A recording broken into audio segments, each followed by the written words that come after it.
What's up, good people? Hopefully you guys are doing very well. এখনের ভিডিওতে আমরা আলোচনা করব Dart ইনহেরিটেন্স এক্সপ্লানেশন, ওকে? অর্থাৎ সেকশন 9 এ আমরা টোটাল 7টা ভিডিও নিয়ে আলোচনা করব। তো প্রথম ভিডিওটা থাকবে ইনহেরিটেন্স এক্সপ্লানেশনের উপর, অর্থাৎ যেটা এখন আমরা আলোচনা করতে যাচ্ছি। দ্বিতীয় ভিডিও থাকবে ইনহেরিটেন্স উইথ ডেমো কোড, অর্থাৎ আমরা একটা লাইভ কোড থেকে আসলে সেটা আন্ডারস্ট্যান্ড করব, বুঝবো। অ্যান্ড থার্ড ভিডিওতে থাকবে মেথড ওভাররাইডিং, আমরা এটাকে আসলে পলিমরফিজম নামেও চিনি বিভিন্ন প্রোগ্রামিং ল্যাঙ্গুয়েজে। ভিডিও 4 এ থাকবে কনস্ট্রাক্টরস ইন ইনহেরিটেন্স, ভিডিও 5 এ থাকবে abstract class and abstract method, okay?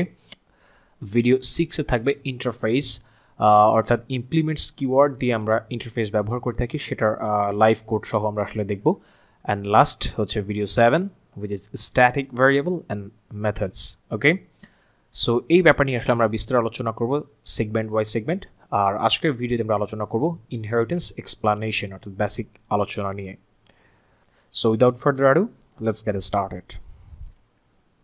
Leave a thumbs up if you like any videos, then subscribe the channel and press the bell icon to watch more latest videos very faster. Well, concept of inheritance, okay? সাধারণত inheritance বোঝার ক্ষেত্রে traditional একটা example আছে, সেটা হচ্ছে dog and ক্যাটের একটা example দেওয়া। So সেটাই আসলে আমি ইউজ করছি এবং অনলাইনে ম্যাক্সিমাম জায়গাতে আসলে এই এক্সাম্পলটা আসলে ইউজ করা হয় for the sake of simplicity. তো অ্যাকচুয়ালি সেটাই আসলে আমি ইউজ করব, কারণ কোনো জিনিস আসলে বোঝাতে গিয়ে খুব কঠিন করে কমপ্লেক্স আকারে বোঝানোর মধ্যে আসলে বীরত্বর কিছু দেখি না আমি। আমার কাছে মনে হয় সিম্পলিসিটি যদি করা যায়, বা simplicity is the best. That's why আমরা আসলে সবসময় সিম্পল জিনিস দিয়ে ব্যাপারগুলো আন্ডারস্ট্যান্ড করার ট্রাই করব, ওকে? তো আমরা প্রথমে দুইটা ক্লাস দেখতে পাচ্ছি, একটা হচ্ছে ডগ ক্লাস, একটা হচ্ছে ক্যাট ক্লাস, রাইট? তো ডগের কিছু ইনস্ট্যান্স ভ্যারিয়েবল আছে, যেটা হচ্ছে string colour, string breed, okay? And then কিছু ইনস্ট্যান্স মেথড আছে, যেটা হচ্ছে bark and eat, okay? As like as that cat ক্লাসেও কিছু ইনস্ট্যান্স ভ্যারিয়েবল আছে, যেমন string colour, int age, void mew, void eat, okay? এখন এখানে লক্ষণীয় বিষয় হচ্ছে যে ডগের ক্ষেত্রেও যে ইনস্ট্যান্স ভ্যারিয়েবল আছে, অর্থাৎ স্ট্রিং কালার, ক্যাটের ক্ষেত্রেও একই ইনস্ট্যান্স ভ্যারিয়েবল আছে, অর্থাৎ স্ট্রিং কালার, দুইটাই সেম।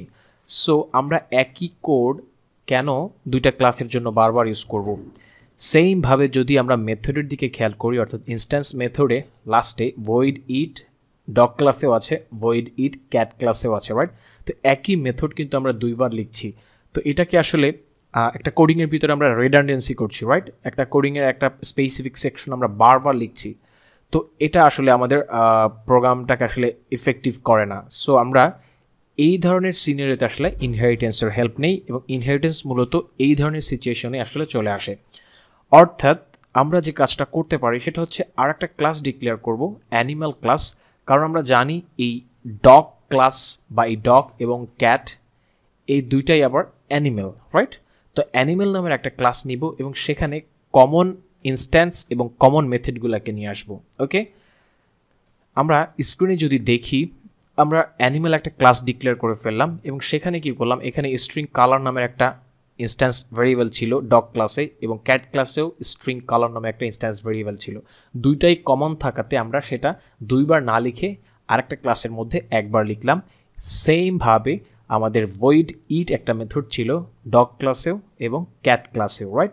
সো আমরা ইট মেথডটা আসলে দুইবার না লিখে সেটাকেও আলাদা একটা ক্লাসে একবারই লিখলাম, ওকে?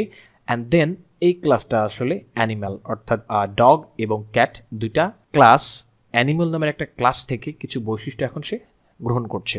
যেমন এক্সটেন্স কিওয়ার্ডটা ইউজ করে আমরা অ্যানিম্যাল ক্লাসের নাম দিয়েছি, ক্যাট ক্লাসের ক্ষেত্রেও আসলে আমরা এক্সটেন্স কিওয়ার্ডটা ইউজ করে অ্যানিম্যাল ক্লাসের নাম দিয়েছি। অর্থাৎ এই ক্লাসের মধ্যে যে ইনস্ট্যান্স মেথড এবং ইনস্ট্যান্স ভ্যারিয়েবল আছে সেইগুলো আসলে আমরা এক প্রকার এর মধ্যে ঢুকিয়ে নিলাম, ওকে?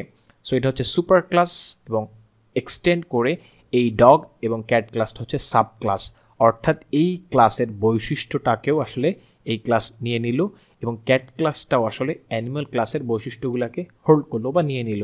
অর্থাৎ ক্যাট ক্লাসের মধ্যে এখন কিন্তু স্ট্রিং কালার আছে, ইন্ট এজ আছে, ভয়েড ইট আছে, ভয়েড মিউ আছে। ওকে, আবার সেইমভাবে ডগ ক্লাসের ক্ষেত্রেও এই দুইটা জিনিস এক্সটেন্ড করে নিয়েছে। ওকে, এইটাই মূলত আসলে ইনহেরিটেন্সের কনসেপ্ট। ওকে, তো আমরা সহজ একটা এক্সাম্পল দেখলাম।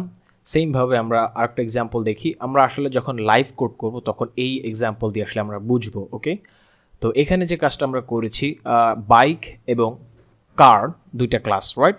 বাইক এবং কার। এখন এই দুইটা জিনিস আবার যদি একই সমগোত্রীয় অর্থাৎ ভেহিকেলের মধ্যে, রাইট? বাইক হচ্ছে একটা ভেহিকেল টাইপ, কার হচ্ছে এক ধরনের ভেহিকেল।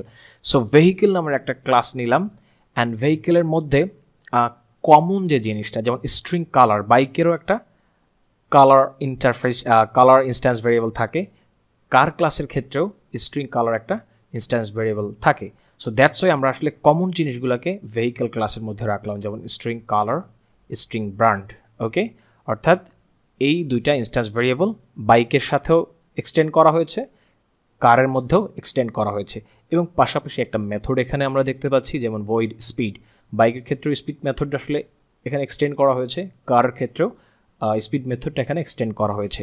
আর যেগুলা কমন না, আনকমন অর্থাৎ সিমিলার না, সেইগুলো আসলে আমরা শুধুমাত্র বাইকের মধ্যে রাখছি, যেমন bull is available. Actually this is হচ্ছে জিক্সার এসএফ, এটা বাংলাদেশে এখন অ্যাভেইলেবল না, দ্যাটস ওয়াই আমরা একটা ভেরিয়েবল লাগছি বুলিয়ান টাইপের, ইজ অ্যাভেইলেবল। আর এখানে কার ক্লাসের মধ্যে এটা অ্যাভেইলেবল যেহেতু আছে, সো আমরা একটু প্রাইসটা জেনে নিব ইন্ট প্রাইস দিয়ে। ওকে, দেন ভয়েড, এটা হচ্ছে ম্যানুয়াল গিয়ার, এটা একটা ফাংশন, সেটা জাস্ট বোঝার জন্য। অ্যান্ড কারের ক্ষেত্রে আমরা অটো গিয়ার, কারণ ম্যাক্সিমাম বাইক আসলে এখনও ম্যানুয়াল গিয়ারই থাকে, কারের ক্ষেত্রে এখন auto gear available. Okay, that's why আমরা অটো গিয়ার আমার একটা মেথড, যেটা কিনা সিমিলার না, অর্থাৎ এখানে আছে অটো গিয়ার, এখানে আছে ম্যানুয়াল গিয়ার, দুইটা আলাদা। বাট ভয়েড স্পিড এই মেথডটা এই বাইকের সাথেও অ্যাপ্লিকেবল হবে এবং কার ক্লাসের সাথেও অ্যাপ্লিকেবল হবে। দ্যাটস ওয়াই আমরা ভেহিকেলের মধ্যে এটা রেখেছি। ওকে, আমরা লাইভ প্রোগ্রাম যখন করব তখন আমরা এটা আরও ক্লিয়ার আপ হব। আর এটা হচ্ছে সুপার ক্লাস এবং বাইকটা হচ্ছে সাব ক্লাস। আর বাইক কী করতেছে, এক্সটেন্ড করতেছে বা বৈশিষ্ট্যগুলো নিচ্ছে কোথা থেকে, ফ্রম সুপার ক্লাস। আর সুপার ক্লাসের নাম কি আছে, vehicle. As like as that car ক্লাসও একই কাজ করতেছে। কার ক্লাসের মধ্যে কিছু ইনস্ট্যান্স ভেরিয়েবল এবং ইনস্ট্যান্স মেথড আছে, সেটা এক্সটেন্ড করতেছে কিছু প্রপার্টি কার থেকে, সুপার ক্লাস থেকে। আর সুপার ক্লাসের নামটা কি আছে, ভেহিকেল। অর্থাৎ এই ভেহিকেল ক্লাসের যে প্রপার্টি আছে, যে প্রপার্টিগুলো, সেগুলো এখন কিন্তু কার ক্লাসের মধ্যেও চলে আসতেছে। Okay, that's the basic concept of inheritance. এবং এই ধরনের সিনারিওতে আসলে আমরা সবসময় ইনহেরিটেন্স ব্যবহার করব, এতে করে আমাদের প্রোগ্রামেটিক্যাল ব্যাপারগুলো অনেক সহজ হবে, মেইনটেনেন্স অনেক ইজি হবে, সিকিউরড হবে, এবং একটা ডেটা রিডান্ডেন্সি বা কোডিং রিডান্ডেন্সি বা রিপিটেশনটা আমাদের কোডিংয়ে থাকবেই না। Okay, well, commonly used inheritance in Dart. ডার্টের সাধারণত তিনটা ধরনের ইনহেরিটেন্স আসলে মোস্টলি ব্যবহার হয়। নাম্বার 1 হচ্ছে সিঙ্গেল ইনহেরিটেন্স, নাম্বার 2 হচ্ছে multi level inheritance, and last one অর্থাৎ নাম্বার 3 হচ্ছে হায়ারার্কিক্যাল ইনহেরিটেন্স। এখন বেসিক কিছু আলোচনা এখানে দেওয়া আছে, সেটাই আসলে এনাফ এখন বোঝার জন্য। সে ক্লাস এ এবং ক্লাস বি দুইটা ক্লাস আছে। তো এখানে চিত্রে দেখা যাচ্ছে যে ক্লাস এ হচ্ছে সুপার ক্লাস, এই ক্লাসের কিছু বৈশিষ্ট্য ক্লাস বিও নিয়ে নিয়েছে এক্সটেন্ড করে। ওকে, উত্তরাধিকার সূত্রে। ইনহেরিটেন্স অর্থ হচ্ছে উত্তরাধিকারী। সো এই কনসেপ্ট আসলে আমরা এখানে ইউজ করছি, যেমন ক্লাস এ হচ্ছে সুপার ক্লাস, এর বৈশিষ্ট্যগুলা ক্লাস বিও নিয়ে নিয়েছে, ওকে, এক্সটেন্ড করে। দ্যাটস ওয়াই এটা single inheritance. Multi level inheritance হচ্ছে ক্লাস এ থেকে কিছু বৈশিষ্ট্য ক্লাস বি নিয়েছে এবং ক্লাস বি থেকে কিছু বৈশিষ্ট্য ক্লাস সি নিয়েছে। অর্থাৎ এ হচ্ছে একদম সুপার ক্লাস, বি হচ্ছে এর জন্য সাব ক্লাস। আবার বি থেকে যখন কিছু বৈশিষ্ট্য সি নিয়ে নিল, তখন সি হচ্ছে সাব ক্লাস আর সি এর সুপার ক্লাস হচ্ছে বি। বাট সি এর মধ্যে কিন্তু ক্লাস এ এবং ক্লাস বি এর সকল বৈশিষ্ট্য চলে আসছে। কিভাবে? কারণ এর বৈশিষ্ট্যগুলো বি নিয়েছে, তাহলে বি এখন কিন্তু বি নিজের এবং এর বৈশিষ্ট্য সহ। আর বি থেকে যখন সি এক্সটেন্ড করলো, তখন এই বি এর মধ্যে যেহেতু এ এবং বি নিজেই আছে এবং সি আবার এই দুটাকে এক্সটেন্ড করে নিল।